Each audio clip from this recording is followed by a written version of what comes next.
Assalamualaikum warahmatullahi wabarakatuh. Waalaikumsalam warahmatullahi wabarakatuh. Alhamdulillah wassalatu wassalamu ala sayyidina Rasulillah sayyidina wa maulana Muhammad ibn Abdullah wa ala alihi wa sahbihi wa mawalah. La haula wa la quwwata illa billah, amma ba'du. Bapak-bapak, ibu-ibu, saudara-saudara kaum muslimin rahimakumullah. Pada pertemuan yang lalu sudah saya jelaskan bahwa hidup selalu berakhir dengan kematian. Apabila datang kematian menimpa seseorang, datanglah kiamat baginya. Itu yang disebut dengan kiamat kecil. Hakikatnya mati adalah perpindahan dari kehidupan di dunia ini menuju kehidupan di alam barzakh. Menunggu kita di alam barzakh sampai datangnya saat kiamat. Entah 10 tahun, entah 100 tahun, entah 1000 tahun, hanya Allah saja yang maha tahu. Adapun orang-orang beriman yang melakukan amal kebajikan dalam kehidupan di dunia ini, masa penantian yang lama di alam barzakh buat mereka sebentar saja. Tetapi bagi orang-orang kafir yang ingkar, yang tidak beriman kepada Allah, yang hidup di dunia cuma menumpuk-numpuk dosa, tentu penantian di alam barzakh akan merupakan waktu yang sangat lama. Bukankah dalam kehidupan kita waktu itu memang relatif? Contoh misalnya, bagi pemuda-pemudi yang sedang duduk asyik memadu cinta, waktu 4-5 jam saja rasanya cuma 4-5 menit, tenggelam oleh keasikan. Tapi buat orang yang berbaring di rumah sakit, meratap di balik-balik apa itu tembok derita kata lagu, di balik dinding-dinding penjara, sehari bagai seminggu, seminggu rasa sebulan, sebulan boleh jadi rasa setahun. Penantian yang sangat lama. Kapan kiamat itu akan datang? Ini rahasia Allah. Jangankan kita yang orang awam, baginda Nabi sendiri tidak diberitahu oleh Allah kapan kiamat itu akan terjadi. Tetapi sungguh pun demikian, banyak hadis-hadis yang menjelaskan ciri atau tanda-tanda datangnya kiamat. Nah, kalau sudah bicara soal tanda kiamat itu ada dua. Pertama yang disebut alamatus sughra, tanda-tanda kecil. Ini waktunya masih ada tenggang. Ada yang dinamakan alamatul kubra, tanda-tanda besar. Artinya kiamat sudah diambang pintu. Apa tanda-tanda kecil dari datangnya hari kiamat itu? Misalnya kata Nabi, apabila ilmu sudah diangkat oleh Allah, artinya apabila ulama sudah banyak wafat, minat orang belajar agama berkurang, lalu kebodohan nampak merajalela di mana-mana, zina dikerjakan secara terbuka, minuman-minuman keras jadi kebanggaan, itu termasuk di antara tanda-tanda kecil terjadinya hari kiamat. Apalagi misalnya iza waladatil ammatu rabbataha, apabila budak sudah melahirkan tuan, Apa maksudnya? Ada yang mentafsirkan apabila anak sudah bisa membudaki orang tuanya. Orang tua yang melahirkan dia, yang membesarkan dia, demi setelah si anak besar jadi orang berpangkat, bertitel, berharta, berkedudukan, jadilah orang tua itu budaknya. Sehingga sering dibilang kalau orang tua kaya, anak jadi raja. Tapi kalau anak yang kaya, orang tua sering jadi budak. Apalagi munculnya fitnah yang bergelombang, timbul perang antara dua bangsa yang besar, waktu berjalan terasa sangat pendek sekali. Itu merupakan tanda di antara tanda-tanda kiamat. Termasuk di dalamnya sulit membedakan mana laki, mana perempuan. Kan kalau tanda-tanda kayak begini sekarang sudah banyak kita lihat kan. Ulama banyak wafat, penggantinya sulit. Zina dikerjakan berterang-terangan, minuman keras jadi kebanggaan, banyak anak membudaki orang tuanya, sulit membedakan mana laki mana perempuan. Kadang-kadang dari belakang kita lihat perempuan bener, begitu kita colek nengok jenggotan.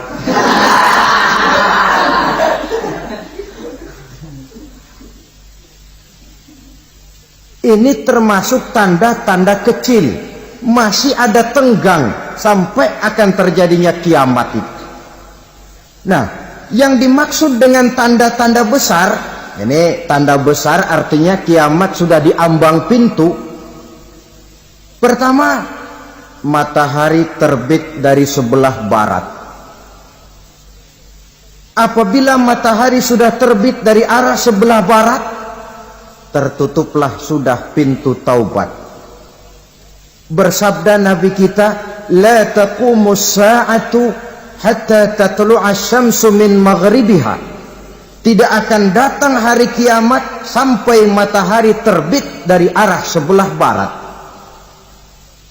Fa iza tala'at, manakala matahari telah terbit dari arah sebelah barat, wara'ahan nasu, manusia banyak menyaksikan itu, amanu ajma'un, mereka pun lalu beriman. Yang tadinya kafir, yang tadinya ingkar, yang tadinya membangkang, setelah melihat matahari terbit dari sebelah barat, buru-buru beriman, berlomba-lomba mengucap dua kalimat syahadat. Tapi apa yang terjadi? Kata Nabi, wadzalika hina la yanfa'u nafsan imanuha lam takun amanat min qabl. Hari itu adalah hari yang iman sudah tidak berguna lagi bagi seseorang apabila sebelumnya memang dia tidak pernah beriman. Au kasabat fi imaniha khaira, atau beriman tetapi tidak pernah melakukan kebajikan di dalam keimanannya itu. Hari yang sudah kasib, hari yang sudah terlambat, beriman tidak akan ada gunanya lagi. Ini pelajaran buat kita. Sebelum sang surya terbit dari sebelah barat, sebelum nafas sampai di tenggorokan, artinya pintu taubat masih terbuka. Kalau dua hal itu sudah terwujud, nafas sudah sampai di kerongkongan atau matahari sudah terbit dari arah sebelah barat, tertutuplah sudah pintu taubat. Tak ada lagi gunanya pangkat, jabatan, harta, bahkan beriman pun dalam suasana macam itu. Too late, kata orang Kulon.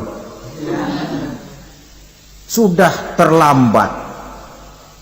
Matahari terbit dari arah sebelah barat. Itu tanda besar, artinya kiamat sudah diambang pintu. Lalu apalagi tanda besar?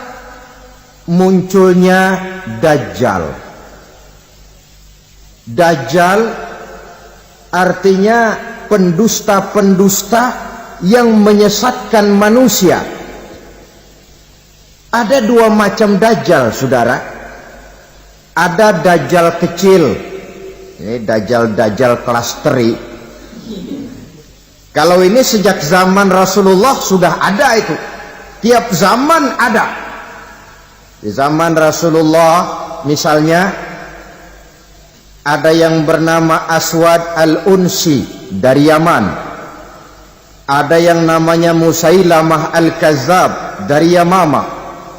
Ada yang namanya Ibnu Sayyad dari Madinah. Ini dajjal-dajjal di zaman Rasul. Musailamatul Kazzab memproklamirkan diri jadi nabi dia. Di zaman Rasul masih hidup. Ini dajjal zaman Nabi. Di zaman sahabat muncul dajjal-dajjal. Di zaman kita sekarang ini dajjal-dajjal pun gentayangan. Dajjal-dajjal kelas teri. Kerjanya mendustakan manusia, menyesatkan manusia, memalingkan manusia dari jalan yang benar dan diridhoi oleh Allah Subhanahu wa taala. Adapun yang merupakan tanda besar dari datangnya kiamat, dajjal-dajjal kelas kakap. Pembohong-pembohong besar yang menyesatkan masyarakat manusia berpaling dari jalan Allah mengikuti jalan mereka. Apa sih ciri dajjal itu? Kata Nabi dalam hadis Bukhari Muslim, "Inna dajjala", sesungguhnya yang namanya dajjal itu yakhruju, satu saat akan muncul mendekati hari kiamat. Wa inna ma'ahu ma'an, si dajjal ini membawa air. Wa naran, dan juga membawa api. Dua simbol. Di tangan yang satu dia bawa air, di tangan yang satu dia bawa api. Wa ammal ladzi yarahu an-nasu ma'an fanarun, adapun yang orang banyak lihat air, hakikatnya adalah api. Yang dilihat api, hakikatnya adalah air. Oleh sebab itu, kalau api yang ditawarkan, ambillah air. Kalau air yang ditawarkan, pilihlah api. Maksudnya apa ini? Ini bahasa simbol, saudara-saudara. Dajjal bicaranya seolah-olah untuk kepentingan manusia, menawarkan surga. Surga yang dia tawarkan hakikatnya neraka. Hai manusia, kalau kau mau bahagia, jangan dekat-dekat dengan agama. Solat itu tidak efektif dan efisien, tidak produktif dari segi ekonomi itu. Menghadiri majelis taklim cuma buang-buang waktu. Tahajud, tasbih, tahlil, baca Quran, apa itu? Pekerjaan mubazir saja. Hidup ini cuma sekali, masa yang cuma sekali, manfaatkan dengan sebaik-baiknya. Mumpung, dibawanya sifat mumpung tetapi dalam pengertian yang sangat negatif. Bicaranya seolah-olah untuk kepentingan manusia, tetapi sebenarnya menjerumuskan manusia. Menawarkan air tapi sebenarnya api, menawarkan api tapi hakikatnya air. Buat apa kamu sholat? Buat apa kamu bayar zakat? Buat apa kamu puasa? Surga yang dicanangkan dajjal hakikatnya neraka. Neraka yang digambarkan dajjal pada dasarnya adalah surga. Jadi memutarbalikkan fakta itu kerjaan dajjal. Yang hak jadi batil, yang batil dibilang hak, yang benar jadi salah, yang salah malah jadi benar. Tuntunan disuruh jadi tontonan, tontonan malah menjadi tuntunan. Itu pekerjaan dajjal profesinya. Zamannya Nabi Adam, dajjalnya kan iblis. Betul? Betul. Apa sih gang kerayuan iblis itu? Allah setelah menciptakan Nabi Adam kan bilang, Adam, kau dan istrimu Hawa tinggal di surga ini. Seluruh fasilitas yang ada di surga persilahkan kau nikmati. Satu yang tidak boleh, jangan coba-coba dekati pohon khuldi. Dekat saja jangan, apalagi sampai memetiknya. Datang dajjal yang namanya iblis ini. Adam, kamu tahu nggak kenapa tidak boleh makan buah khuldi? Ya nggak tahu, pokoknya saya dilarang. Bodoh kamu Dam. Khuldun artinya kekal. Kalau kamu makan itu buah, kau akan kekal di surga buat selamanya. Allah tidak kepengen maka dilarang kamu makan buah khuldi. Kalau kau ingin kekal di surga Adam, makan saja. Saya bicara begini ini untuk kepentingan kamu Adam. Ini kan ciri-ciri Dajjal. Bicaranya sih seolah-olah untuk kepentingan Nabi Adam, hakikat sebenarnya menjerumuskan Nabi Adam supaya ingkar dan melanggar larangan dari Allah Subhanahu wa ta'ala. Jadi setelah muncul Dajjal, timbul kekacauan-kekacauan di masyarakat. Banyak yang terpengaruh, terpedaya dan terpesona. Termasuk mereka yang memproklamirkan diri jadi nabi, mereka yang memproklamirkan diri jadi rasul di zaman sesudah Rasulullah wafat. Itu adalah Dajjal. Maka saya ingatkan, kalau di zaman kita sekarang ini ada orang ngaku jadi nabi, ada orang ngaku jadi rasul, biar bahasa Arabnya kental, Quran hafal, hadis ribuan hadis hafal, biar pakai serban sampai menyengser ke tanah, bahasa Arabnya fasih, tapi dia mengaku jadi nabi, jadi rasul. Kita umat Islam wajib tidak percaya, wajib untuk tidak percaya. Itulah Dajjal zaman kita sekarang ini. Tidak mustahil mereka datang mempengaruhi orang-orang awam supaya berpaling dari Rasulullah, mengikuti mereka. Nah, di akhir zaman nanti, mendekati hari kiamat, Dajjal ini muncul, Dajjal kelas kakap, menyesatkan masyarakat manusia untuk berpaling dari Islam, mengikuti seruan mereka. Apalagi di antara datangnya kiamat itu, tanda yang besar itu, turunnya Nabiullah Isa Al-Masih, putra Maryam. Menurut berbagai hadis yang sahih, Nabi Isa Al-Masih nanti akan turun lagi, tidak membawa risalah yang baru, tapi meluruskan risalah Islam ini yang telah banyak ditinggalkan oleh masyarakat. Bahkan ada hadis menjelaskan beliau akan membunuh Nabi, mematahkan kayu-kayu salib, lalu melaksanakan haji dan umrah mengikuti syariat Nabi Muhammad, bukan membawa agama baru. Menjadi semacam mujaddid, reformer, menyelamatkan manusia dari bisikan Dajjal. Bahkan ada riwayat yang menjelaskan bahwa Nabi Isa berhasil mengalahkan Dajjal, mengembalikan masyarakat manusia kembali kepada ajaran Islam yang datang dari Allah, dibawa oleh Rasulullah Sallallahu Alaihi Wasallam. Dengan kata lain, turunnya Nabi Isa bukan sebagai Nabi dan Rasul baru, tetapi mengikuti syariat Nabi kita Muhammad Sallallahu Alaihi Wasallam. Saudara hadirin, ibu-ibu hadirat yang saya hormati, kemudian apalagi di antara tanda-tanda besar akan datangnya kiamat itu? Keluarnya asap atau awan. Kata Nabi, inna min asrati sa'ah dukhanan yamla'u ma bainal masyriqi wal maghrib. Di antara tanda-tanda kiamat, munculnya awan atau asap yang memenuhi antara langit dan bumi. Ini pun diperkuat dalam surah Ad-Dukhan ayat 10, fartaqib yauma ta'tis sama' bidukhanin mubin fayughshan nas hadza azabun alim. Bagi orang-orang yang beriman, mereka biasa-biasa saja, tapi bagi orang kufur, datangnya asap dan awan ini merupakan azab yang kelewat pedih. Barangkali sedikit mendekati gambaran tentang azab yang pedih ini, saya ingatkan alam pikiran kita kepada peristiwa yang belum lama terjadi. Pernah dengar berita bocornya reaktor nuklir di Chernobyl, Uni Soviet? Pernah dengar? Bocornya reaktor nuklir di Chernobyl yang mengakibatkan ratusan bahkan sangat mungkin ribuan nyawa. Cuma satu reaktor. Bagaimana kalau seluruh cadangan nuklir yang dimiliki oleh para negara adikuasa ini diledakkan?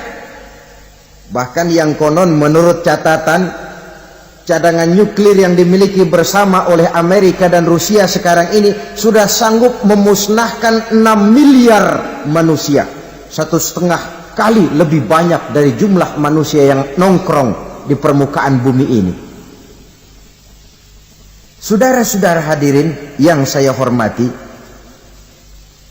lalu saat mendekati hari kiamat, apalagi tandanya?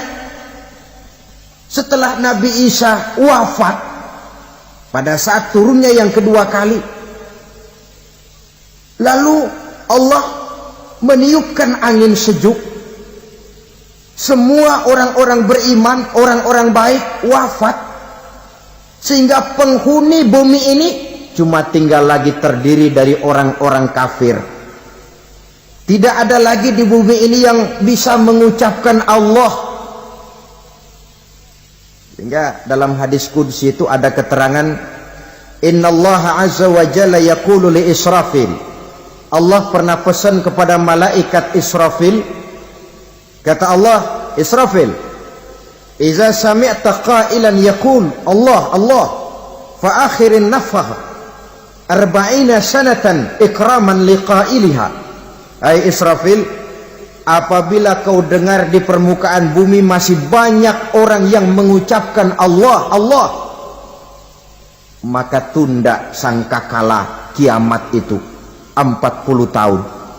Untuk apa? Ikraman liqailiha, menghormati orang yang mengucapkan Allah Allah itu. Wah, jadi karena sekarang masih banyak yang mengucapkan Allah, besar hatilah kita, masih jauh kiamat itu.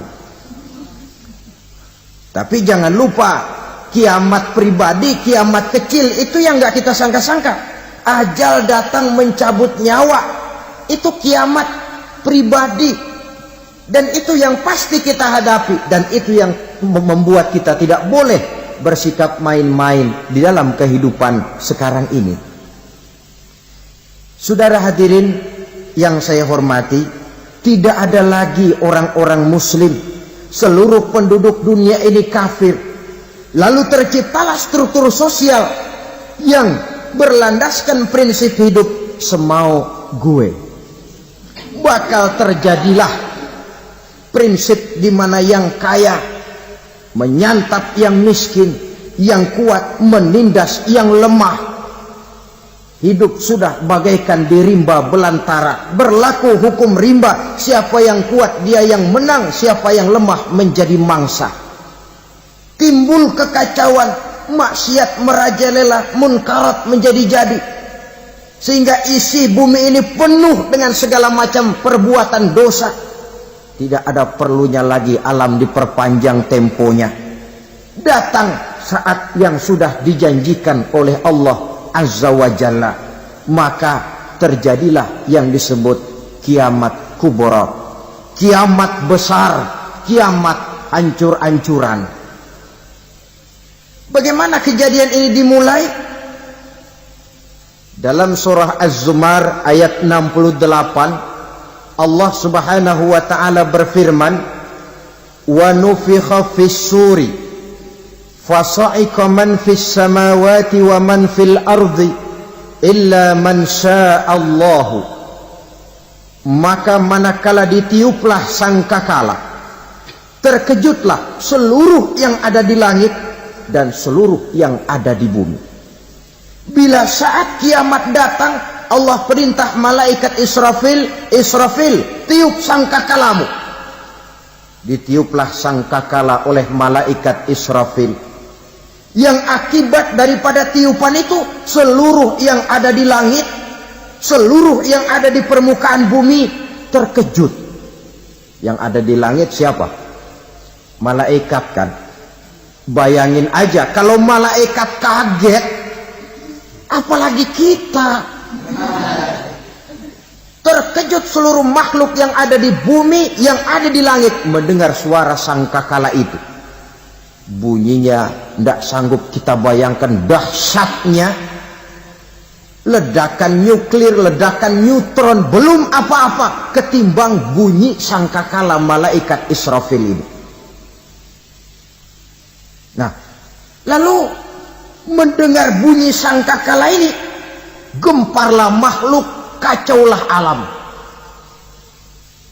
Bumi gempa, planet-planet bertabrakan, gunung meletus, air laut tumpah ke darat, angin topan bertiup, halilintar menyambar. Lalu semua yang bernama hidup mati total. Mati bareng tanpa persiapan. La haula wala quwata illa billah. Saya kadang-kadang dalam tafakur bermohon, ya Allah, mudah-mudahan saya enggak nemuin kiamat beneran. Ngeri. Enggak bisa kita bayangkan macam apa suasana seperti itu. Allah saja banyak memberikan gambaran, misalnya Al-Qari'ah, wa mal qari'ah, wa ma adraka mal qari'ah. Kejadian yang menggemparkan. Tahukah kamu apa kejadian yang menggemparkan itu? Yauma yakunun nasu kal farasil mabsus wa takunul jibalu kal ihnil manfus. Pada saat itu manusia berterbangan bagai kupu-kupu, gunung berterbangan seperti kapas ditiup angin. Gunung saja macam kapas, konon lagi manusia. Kematian total, mulai semut sampai gajah mati, jin mati, iblis mati, malaikat mati. Malaikat saja mati. Saudara hadirin yang saya hormati, kematian total yang tanpa persiapan. Orang bilang, Pak, kalau mati bareng begitu yang repot malaikat maut dong ya. Cabut sana, cabut sini. Itu kalau menurut logika kita, mestinya begitu menurut logika. Tapi logika juga yang bilang nggak perlu serepot itu. Sebab untuk mematikan listrik di wilayah DKI, di wilayah Jakarta, nggak perlu tiap rumah didatengin matiin ya lama. Cukup dari kantor pusatnya saja PLN, tekan satu tombol, gelaplah seluruh Jakarta. Saudara hadirin yang saya hormati, kematian total. Lalu setelah kematian total, planet-planet juga mati, dalam arti tidak bergerak dan beredar. Angin mati, dalam arti tidak bertiup. Air mati, dalam arti tidak ada riak gelombang. Pokoknya semua mati. Kullu nafsin za'iqatul maut, semua yang bernafas mati. Dalam ayat lain, kullu man 'alaiha fan, semua yang ada di permukaan bumi fana. Yang kekal cuma Allah Subhanahu wa ta'ala. Yang paling belakang mati malaikat maut dan malaikat Israfil. Tapi mati juga sesuai dengan janji Allah. Menurut hadis Bukhari Muslim dari Abi Hurairah, masa tenggang waktu antara kematian total pada tiupan sangkakala pertama dengan proses kebangkitan pada tiupan sangkakala kedua 40 lamanya. Tidak dijelaskan oleh Abi Hurairah 40 jam, apa 40 hari, apa 40 tahun. Hadis-hadis cuma menyebutkan 40 saja. Sunyi alam, yang tinggal cuma Allah saja lagi. Ketika itu Allah berseru-seru, katanya, limanil mulkul yauma. Siapa para penguasa hari ini? Mana itu raja-raja dan penguasa yang dulu mengaku jadi Tuhan? Fir'aun. Mana Fir'aun sekarang?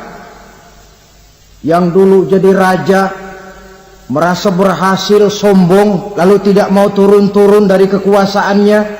sampai kepada puncak kekurang ajarannya mengangkat diri jadi Tuhan. Mana itu Fir'aun? Namrus, mana sekarang Namrus? La ilaha illa ana, ternyata tidak ada Tuhan lain selain daripada aku, kata Allah. Proses kemudian, saudara-saudara, turunlah hujan dari langit. 40 lamanya hujan itu. Tidak jelas juga 40 jam apa 40 hari. Setelah air turun membasahi, datanglah tiupan sangkakala yang kedua. Semua yang bernama mati bangkit dari kuburnya masing-masing. Ini yang disebut Yaumul Ba'thi, hari kebangkitan. Allahu Akbar. Pada saat kita bangkit dari kubur kita masing-masing, kumpul di padang mahsyar namanya. Bayangin aja, saya sendiri nggak sanggup bayangin. Manusia sejak zaman Adam sampai zaman kiamat kumpul bareng di tempat sama. Berapa banyaknya itu?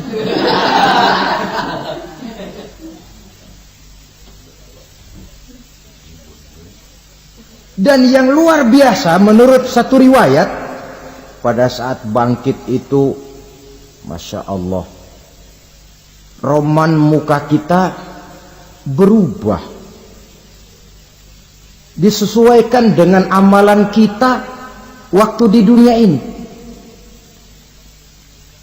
Barang siapa yang waktu di dunia amalannya itu amalan tikus, di akhirat nanti dia bangkit dari kubur, mukanya seperti muka tikus. Gagah betul badannya, tapi mukanya seperti tikus. Kenapa? Amalannya waktu di dunia seperti amalan tikus. Apa amalan tikus itu? Suka ngegeragoti barang yang sudah disimpan rapi-rapi.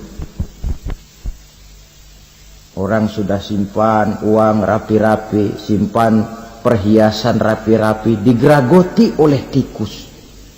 Maling-maling, pencoleng-pencoleng, koruptor-koruptor, itu nanti di akhirat nanti kita lihat mukanya seperti muka tikus.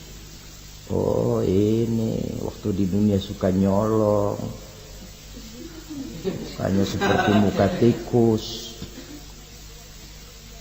Barang siapa yang waktu di dunia ini amalannya itu amalan macan, dia akan bangkit nanti mukanya seperti muka macan.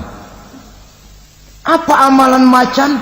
Macan itu amalannya menang-menangan. Orang yang mau menang saja nggak mau mengalah. Coba lihat di hutan, kenal hutan nggak? Di hutan, raja hutan di mana-mana pasti macan, betul kan? Betul. Padahal hutan belum pernah bikin pemilihan umum. Tapi macan tidak peduli ada pemilihan umum apa tidak, pokok saya raja. Sebab apa? Macan jadi raja itu bukan karena benar, tapi karena kuat jadi raja. Setelah dia jadi raja, rakyat hutan yang mesti dilindungi malah dimakan oleh raja macan.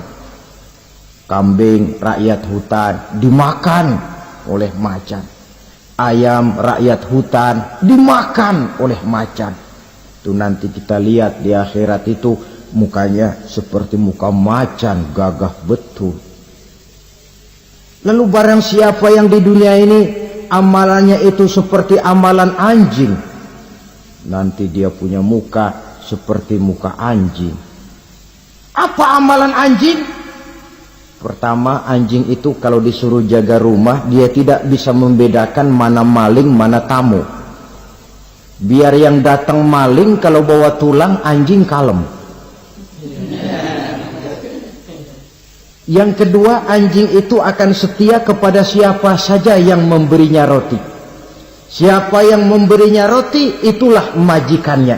Apa kata majikannya pasti dia laksanakan. Soal benar atau salah dia tidak peduli. Setelah anjing dapat roti, dia tidak punya pilihan lain kecuali bilang, abdi mah kumaha juragan wae ayeuna mah.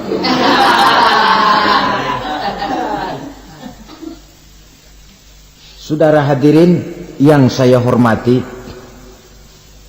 berkumpul di padang mahsyar, tiap orang sibuk dengan persoalannya masing-masing. Matahari waktu itu didekatkan oleh Allah, panas luar biasa.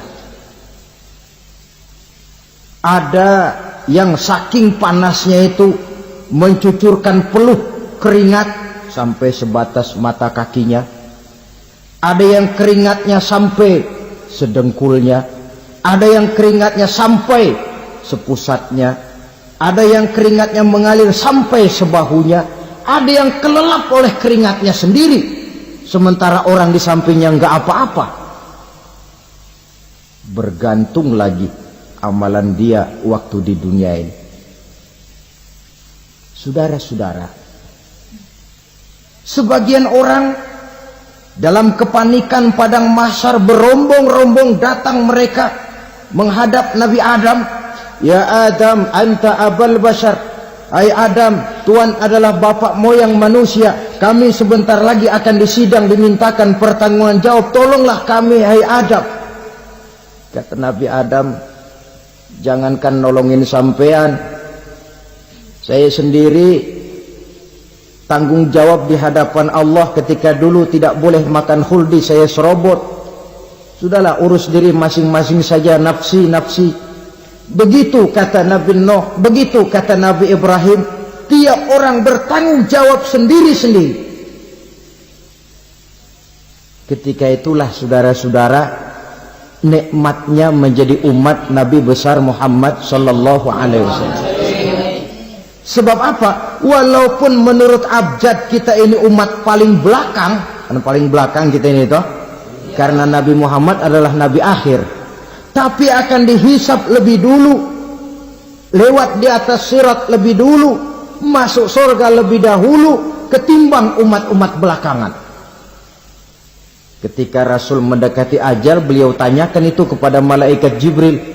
Malaikat Jibril berkata, Muhammad jangan khawatir, Allah sudah berjanji, inni haramtul jannata ala sairil anbiya hatta tadkhulaha anta, wa haramtuha ala sairil umami hatta tadkhulaha ummatuka. Surga aku haramkan buat seluruh nabi kecuali kalau engkau Muhammad sudah masuk ke dalamnya, dan surga aku haramkan buat seluruh umat kecuali kalau umatmu Muhammad sudah masuk ke dalamnya. Logikanya, walaupun menurut abjad kita umat paling belakang, bakal dihisab paling dulu, lewat di atas sirat paling dulu, masuk surga paling dulu, kalau mampir ke neraka juga paling dulu. Ya resiko. Jangan mau enaknya aja paling dulu. Saudara hadirin yang saya hormati, setelah masa kebangkitan itu jangan dikira begitu bangkit langsung diperiksa. Masih menunggu menanti ribuan tahun perhitungan padang mahsyar untuk sampai kepada proses yang disebut yaumul hisab, hari perhitungan. Seorang demi seorang bakal dipanggil. Bayangkan saja, kita se-RT saja di absen, kadang-kadang perlu waktu lama. Ini manusia sejak zaman Nabi Adam sampai datang hari kiamat, satu demi satu disidang di hadapan Qadhi Rabbul Jalil.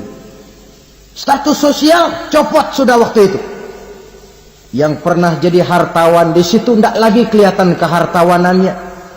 Yang pernah jadi jenderal tidak lagi dipanggil jenderalnya. Yang ustadz tidak lagi dipanggil al-mukarramnya. Seluruh status sosial selesai. Dipanggillah kita seorang demi seorang menghadap Qadhi Rabbul Jalil.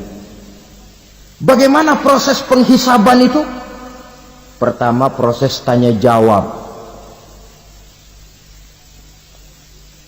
Di antaranya ada hadis menyatakan, lan tazula qadama 'abdin yaumal qiyamah hatta yus'ala an arba'i khisalin.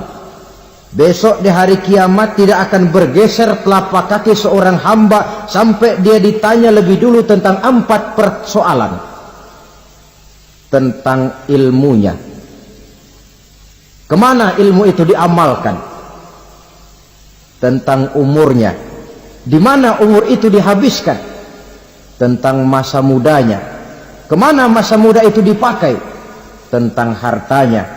Dari mana harta itu didapat dan kemana harta itu dibelanjakan. Ini termasuk proses tanya jawab. Jadi kalau istilah pengadilan dunia, nama Fulan bin Fulan. Kamu waktu di dunia diberikan umur panjang untuk apa? Pernah mengalami masa muda, kemana kau habiskan masa remajamu? Kau diamanahkan ilmu, dengan apa ilmumu kau amalkan? Kau diberikan harta, dari mana harta kau dapat, kemana kau belanjakan? Tak seorang pun yang bisa mungkir. Sebab apa? Dikala itu yang menjadi saksi bukan orang. Yang menjadi saksi adalah seluruh anggota badan kita.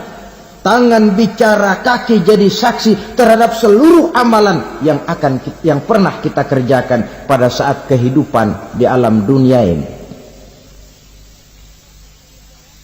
Selesai proses tanya jawab, lalu diperlihatkan buku catatan kita waktu hidup di dunia ini. Jangan lupa Allah itu menyiapkan 2 superkomputer kepada kita. Sebelah ditempelin sebelah kanan, yang sebelah tempelin di sebelah kiri.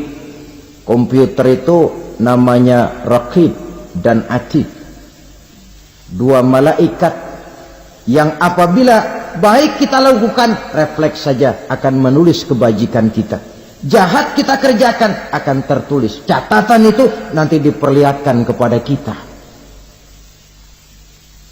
Waduh, alangkah malunya pada saat diperlihatkan catatan kita, buku rapot kita merah melulu. Barangkali diperiksa sambil diomelin, brengsek lo. Buku merah melulu begini, bagaimana waktu hidup di dunia? Tidak cukup diperlihatkan buku catatan kehidupan, rekaman kehidupan. Rekaman kehidupan kita secara utuh sejak terlahir sampai ajal datang merenggut nyawa. Barangkali mirip dengan video sekarang ini, di mana terekam dengan baik seluruh kegiatan kita sejak yang sekecil-kecilnya sampai kepada yang sebesar-besarnya. Untuk kemudian kita pun menerima balasan. In khairan fa khairun wa in syarran fa syarrun. Kalau baik ya baik balasannya, kalau jahat ya jahat juga balasannya. Catatan-catatan kita diberikan. Kalau banyak kebajikannya diberikan di tangan kanan dengan cara yang halus. Kalau banyak kejahatannya diberikan dari sebelah kiri atau dilempar dari belakang. Itulah sebabnya sejak di dunia ini kita sudah mohon kepada Allah. Ketika berwudu membasuh tangan kanan, apa kita bilang?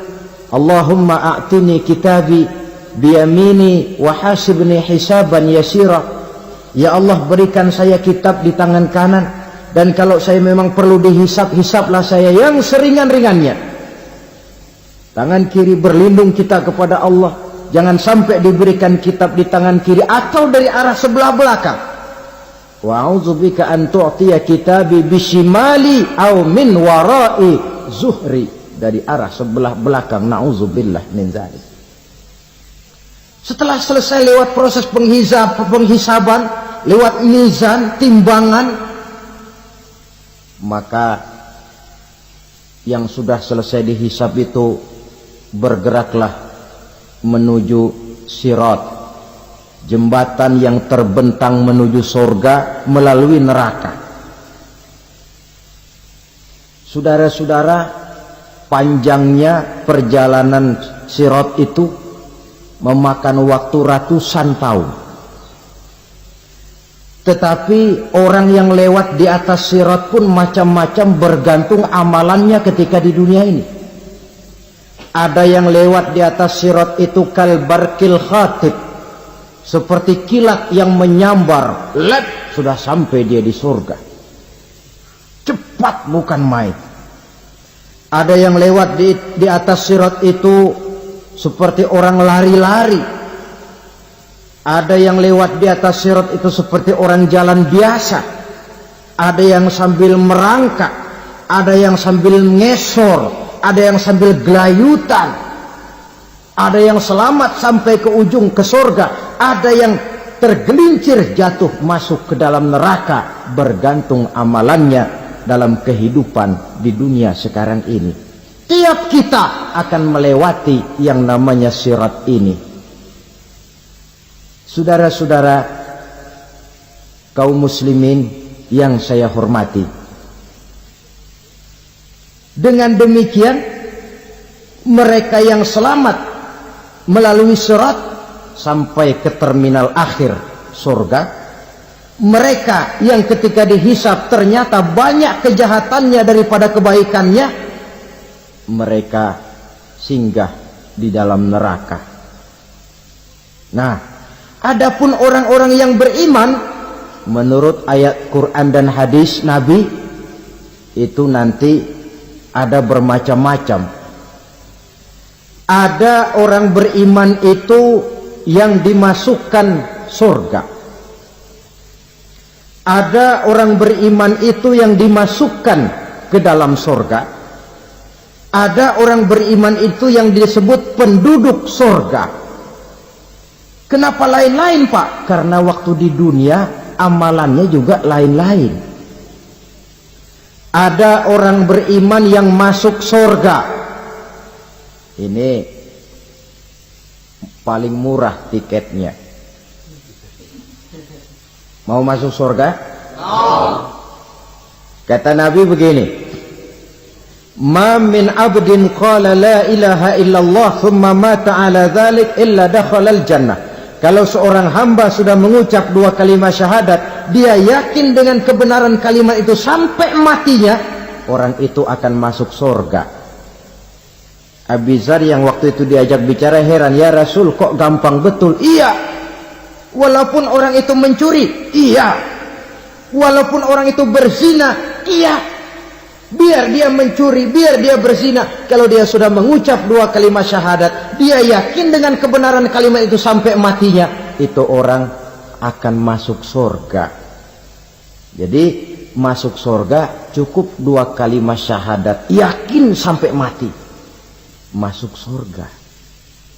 Itu perkara masuk. Tapi kalau pertanyaannya diterusin, masuknya kapan, Pak? Nah, ini lain lagi urusannya. Sebab ada yang masuknya itu langsung, ada yang mampir dulu. Di sana tempat cuma dua, kalau tidak surga, neraka. Mau ke surga tapi mampir dulu, yang mampirnya jelas di neraka.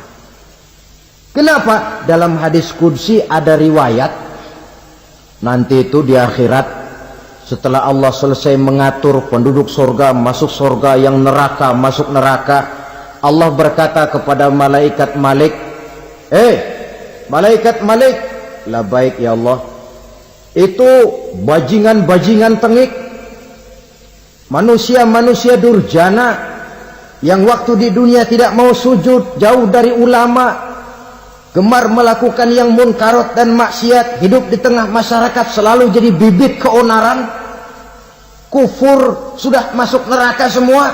Sudah ya Allah. Nah, kalau sudah, coba sekarang kamu masuk, Malik. Saya, iya, masuk neraka. Mau apa ya Allah? Kata Allah, akhriju minan nar man kana fi qalbihi misqala habbatin min khardalin min iman. Kau masuk neraka, cari di dalam neraka orang-orang yang ada imannya walaupun kecil sebesar biji zarah, angkat mereka keluar. Masuk malaikat Malik ke neraka, cari orang yang ada imannya, korek-korek. Ya repot, udah pada gosong. Yang ada imannya diangkat ke atas, yang ada imannya diangkat ke atas. Lalu dimandikan di Nahrul Hayat, namanya sungai kehidupan di akhirat nanti. Cakep lagi rupanya, bersih lagi wajahnya, apel di hadapan Allah. Kata Allah, bagaimana mas? Kapok nggak sampean? Kapok ya Allah. Nah, kalau kapok, idhab fadkhulil jannah, pergi masuk surga sana. Berangkat mereka ke surga, ketemu sama teman-temannya yang udah sampai lebih dulu, yang nggak pakai mampir lagi. Terjadi dialog. Kata teman-temannya yang udah pada nyampe duluan, mas, iya, emang baru sampai? Saya baru sampai. Memang mampir di mana dulu mas? Kita sudah lama sampai di surga. Saudara buka surah Al-Muddatsir ayat 34-35. Ma salakakum fis saqar? Kenapa kamu mampir di neraka Saqar? Qalu lam nakum minal musallin. Mereka menjawab, kami mampir di neraka Saqar mas, gara-gara dulunya kami waktu di dunia tidak pernah sholat. Tidak pernah sholat? Tidak pernah. Karena rumahnya dekat masjid, cuma dekat doang mas. Sholat mah enggak saya. Enggak pernah ngasih makan fakir miskin, enggak pernah hadir di majelis taklim, pendeknya enggak pernah melakukan kebajikan. Maka saya pun mampir di neraka Saqar. Untung betul saya punya iman mas, sedikit. Waktu hidup di dunia dulu saya pernah mengucap 2 kalimat syahadat, sekali-kalinya waktu mau kawin. Masya Allah. Untung saja kawin, kalau nggak kawin polos.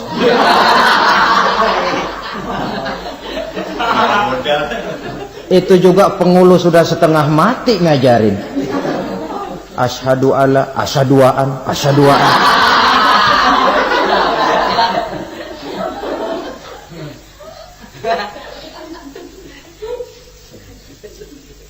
Ini namanya masuk surga, ada mampir dulu. Ada pula orang mukmin itu yang dimasukkan surga. Namanya dimasukkan kan terima beres. Saya masuk ke rumah, jalan sendiri, cari tempat sendiri. Saya dimasukkan ke dalam rumah, terima beres, pokok ada di dalam, itu dimasukkan namanya. Nggak pakai mampir. Tapi tentu tiketnya lebih mahal ketimbang yang pertama tadi. Apa kata Allah? Innal ladzina amanu wa amilus salihat la ukaffiranna anhum sayyi'atihim wa la udkhilannahum jannah. Sesungguhnya orang-orang yang beriman kemudian beramal soleh, kami hapuskan segala dosa dan kesalahannya, kami masukkan mereka ke dalam surga. Lihat ayatnya, Allah yang memasukkan, kita yang dimasukkan. Tidak pakai transit, tidak usah mampir. Cuma tidak cukup syahadat, tidak cukup amanu, tapi diiringi dengan wa'amilus salih. Iman, amal. Tidak cukup syahadat, lalu dibuktikan dia sholat, dia zakat, puasa, lalu dia melakukan berbagai macam kebajikan.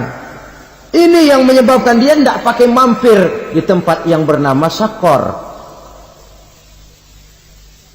Lalu ada pula orang mukmin itu yang disebut penduduk surga. Wah, ini sudah VIP ini. Ashabul jannah, penduduk surga.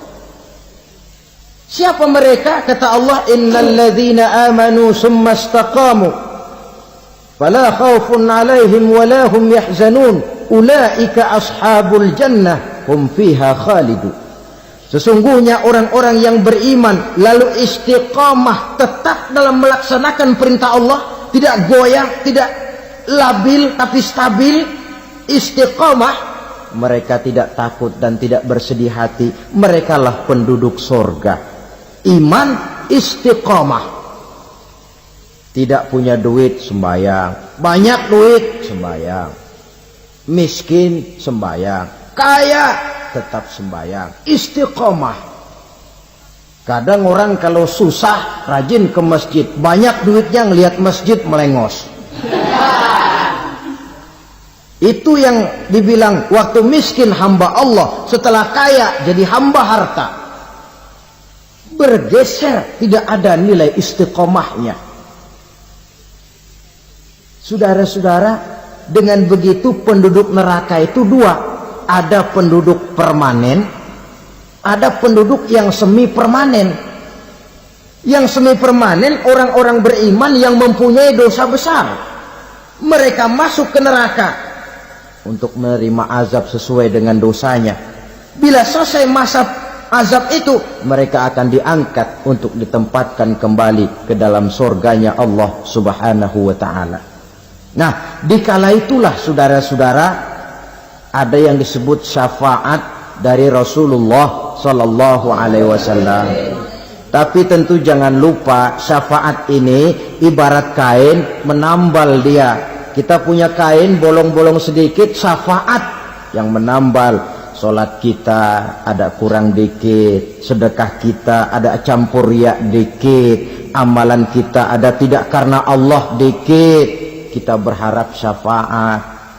Jadi biarlah kain masih bolong-bolong, yang penting punya kain. Tapi kalau kainnya tidak ada, yang ditambal apanya?